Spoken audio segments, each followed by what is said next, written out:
இயக்குனர் ஞானவேல் இயக்கத்தில் super star Rajinikanth நடிப்பில் வெளியாக உள்ள திரைப்படம் வேட்டையன். இப்படத்துக்கு இசை அனிருத், தயாரிப்பு லைக்கா நிறுவனம். இப்படத்தில் நம்ம ரஜினி சார் கூட இணைந்து அமிதாப் பச்சன், ராணா, பகத் பாசில், ரித்திகா சிங், மஞ்சு வாரியர், துஷாரா விஜயன் உள்ளிட்ட பலரும் நடிக்கிறார்கள். இப்படத்தின் ஷூட்டிங் முழுவதும் முடிவடைந்து கடந்த சில வாரங்களாக டப்பிங் வேலைகள் நடந்து கொண்டிருக்கிறது. வரும் அக்டோபர் 10ஆம் தேதி இப்படம் ரிலீஸ் ஆகும் என அறிவித்தனர். இதை பற்றி நேற்று கூட ஒரு வீடியோவில் நாம் போட்டிருந்தோம்.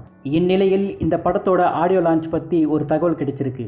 அதாவது வருகின்ற செப்டம்பர் மாதம் 20ஆம் தேதி அன்று வேட்டையன் படத்தோட இசை வெளியீட்டு விழாவை சென்னையில் இருக்கிற நேரு ஸ்டேடியத்தில் பிரம்மாண்டமாக நடத்த திட்டமிட்டுள்ளதாக தகவல். ஆனால் இது அதிகாரப்பூர்வ தகவல் கிடையாது என்பது குறிப்பிடத்தக்கது.